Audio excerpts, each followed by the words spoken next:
আসসালামু আলাইকুম। Hello everyone, সবাইকে আমার চ্যানেল প্রিয় গণিতে স্বাগতম জানাচ্ছি। আমি আরজু আরা রুনা, মোহাম্মদপুর কেন্দ্রীয় কলেজে গণিতের প্রভাষক। আমি তোমাদের চ্যাপ্টার 14টা পড়াচ্ছি, অ্যাবস্ট্রাক্ট অ্যালজেব্রা, যেটা হচ্ছে রিং। তো রিংয়ের আগের ভিডিওটা আশা করছি দেখেছো সবাই। আজকে রিংয়ের পরবর্তী দু একটা থিওরি নিয়ে আলোচনা করব। তো এখন একটা থিওরি পড়বো, সেটা খুব ইম্পর্টেন্ট। প্রশ্নটা একটু পড়ছি। The characteristic of an integral domain is either 0 or a prime number. তার মানে characteristic of N integral domain, মানে একটা ইন্টিগ্রাল ডোমেইনের ক্যারেক্টারিস্টিকটা হবে হয় 0 হবে আর একটা প্রাইম নাম্বার হবে। এটা প্রমাণ করতে বলা হয়েছে। তো আগে তোমাদের সংজ্ঞাগুলো পড়ানো হয়েছে, ওখান থেকে তোমরা ইন্টিগ্রাল ডোমেইনের সংজ্ঞা জানো, ক্যারেক্টারিস্টিক জানো। আচ্ছা, তো এখন প্রমাণে চলে যাচ্ছি। সেটা হচ্ছে let D be an integral domain, then we prove that characteristic of D is either 0 or prime. মানে প্রশ্নটাকে একটু ডিটেলস ভাঙিয়ে লিখেছে যে ক্যারেক্টারিস্টিক ডোমেইন ধরবো একটা ডিকে, এবং যেটা হয় 0 অথবা প্রাইম হবে। তো শর্ত হচ্ছে দুই রকমের। কোনটা কি কি শর্ত? If the characteristic of D is 0 then the theory is proved. মানে যদি ক্যারেক্টারিস্টিক ডিটা 0 হয়ে যায়, দেন তো তোমাদের প্রমাণ করার কিছু নাই। আর যদি ডিটা 0 না হয়ে অন্য কিছু হয়, তাহলে সেটা পি হতে পারে, আর পিটা একটা প্রাইম নাম্বার হবে। এই দুটো প্রমাণ করতে বলা হয়েছে। তো ধরে নিলাম যে পি একটা প্রাইম নাম্বার, মানে পি, এখানে পি হচ্ছে প্রাইম নাম্বার। এখন যদি পি একটা কম্পোজিট নাম্বার হয়, পি যদি একটা কম্পোজিট নাম্বার হয়, তার মানে P equal to P1 P2 হবে।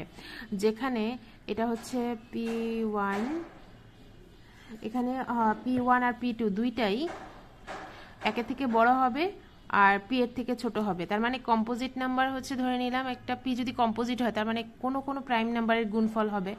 তো যদি দুইটা প্রাইম নাম্বার গুণফল সেই কম্পোজিট নাম্বারটা হয়, তাহলে তার মানটা অবশ্যই একের থেকে বড় হবে এবং ওই প্রাইম নাম্বার থেকে ছোট হবে। এখন আমরা জানি ই একটা আইডেন্টিটি এলিমেন্ট।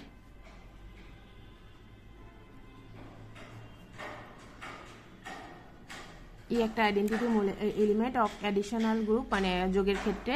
সেক্ষেত্রে ডি কমা প্লাস এটা ক্যারেক্টারিস্টিক যদি হয় যোগের ক্ষেত্রে, then characteristic of D equal to order of E. তার মানে ক্যারেক্টারিস্টিকটা ডি এর ক্যারেক্টারিস্টিক হবে ই এর অর্ডারের সমান। এই যেভাবে লিখতে পারো,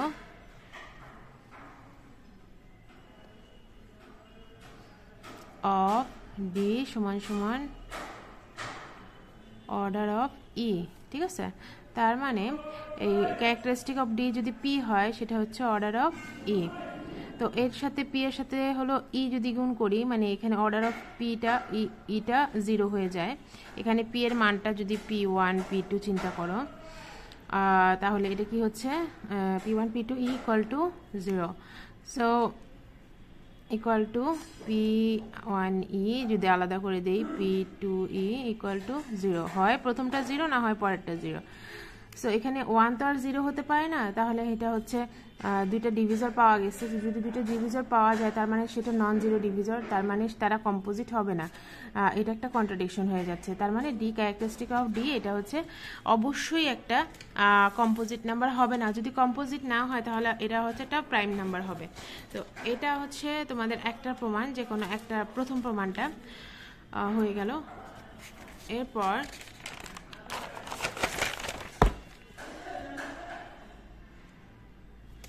পরবর্তী যে প্রমাণটা দেখছি, সেটা হচ্ছে, মানে প্রশ্নটা হচ্ছে, if each element of a ring R is idempotent, show that R must be a commutative ring.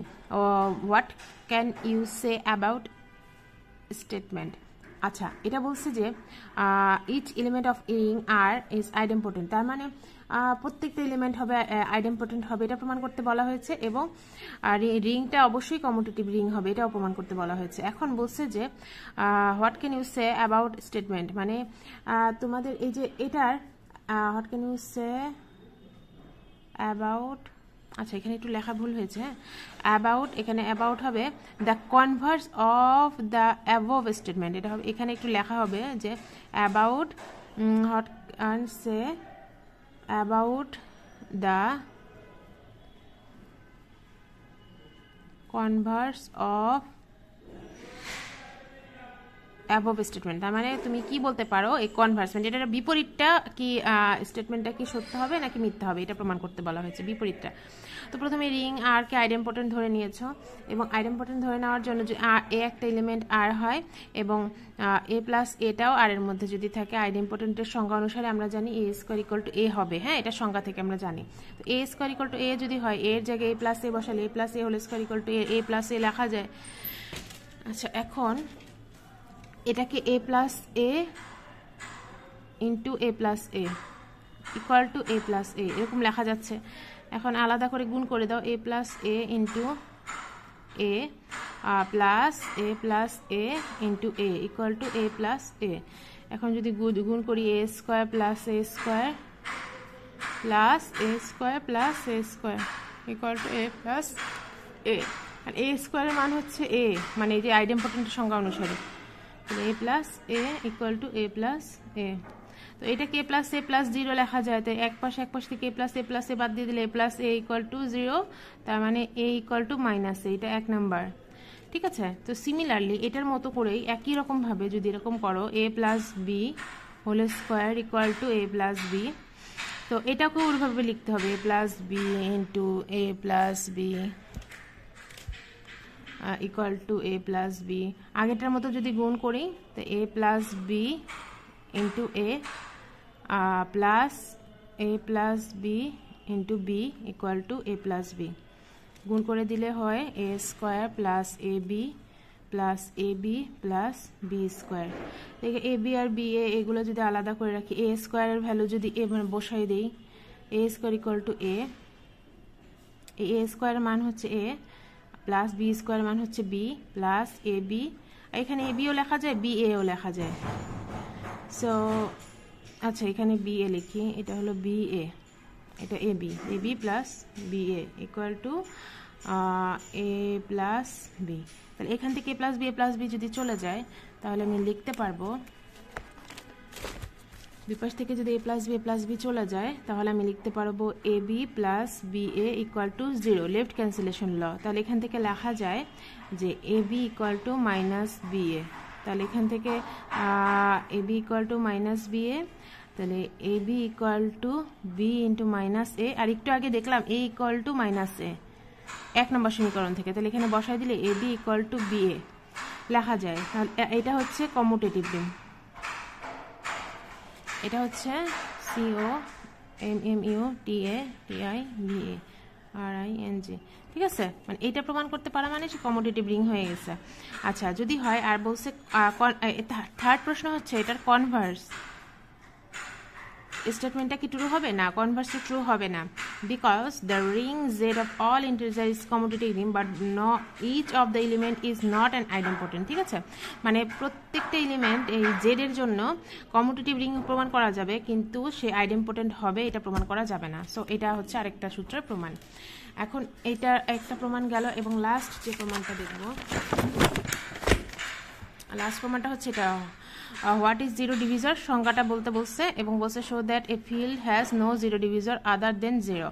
তো প্রথমত হলো নন জিরো এলিমেন্ট এ আর বি আর রিং হবে কল্ড জিরো ডিভিজর হবে যদি এ বি ইকুয়াল টু 0 হয় বা বি এ ইকুয়াল টু 0 হয়, যে কোনো একটা 0 হতে হবে, জিরো ডিভিজর হবে এ বি ইকুয়াল টু 0 বা বি এ ইকুয়াল টু 0, কিন্তু এ আর বি আলাদা করে 0 হবে।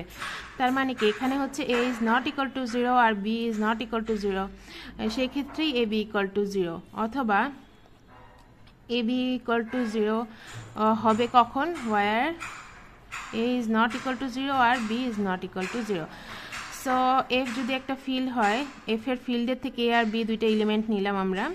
এখন যদি এ ইজ নট ইকুয়াল টু 0 ধরি, তাহলে কি হয়, এ ইনভার্স এক্সিস্ট, মানে কোনো একটা এলিমেন্ট যদি শূন্য না হয় তার ইনভার্সটা অবশ্যই থাকবে। তার মানে এখান থেকে এ বি ইকুয়াল টু যদি 0 চিন্তা করি, উভয় পক্ষকে এ ইনভার্স দ্বারা গুণ করি, তাহলে এটা কি দাঁড়াচ্ছে, A inverse A into B equal to 0। তার মানে এটা হচ্ছে 1 ইন্টু বি ইকুয়াল টু 0, তার মানে হলো বি ইকুয়াল টু 0। খেয়াল করো, এটা যখন এ ইজ নট ইকুয়াল টু 0 ধরেছি তখন হচ্ছে বি ইকুয়াল টু 0 আসছে, আর যদি B is not equal to 0 ধরি সেক্ষেত্রে বি ইনভার্স এক্সিস্ট। তাহলে এ বি ইকুয়াল টু যদি 0 হয় তাহলে এ ইন্টু এ বি আর তার সাথে গুণ করবো হচ্ছে B inverse equal to 0 into B inverse. So এটা A B into B inverse equal to 0, A into 1 equal to 0, তার মানে এ ইকুয়াল টু 0। তার মানে কি, যদি যখন বি নট ইকুয়াল টু 0 ধরবো তখন এ ইকুয়াল টু 0, আর যদি এ নট ইকুয়াল টু 0 ধরি বি ইকুয়াল টু 0 আসে, তার মানে এই ফিল্ডটা no zero divisor other than 0। ঠিক আছে, তো এটার প্রমাণ হয়ে গেল। তো আশা করি এই কটা প্রমাণ মোটামুটি পড়লে হয়ে যাবে এই চ্যাপ্টারগুলো। সবাই আগের ভিডিও যদি দেখে থাকো এটা বুঝতে সুবিধা হবে। আজকে এই পর্যন্তই থাকুক। হ্যাঁ, ভালো থেকো সবাই, আল্লাহ হাফেজ।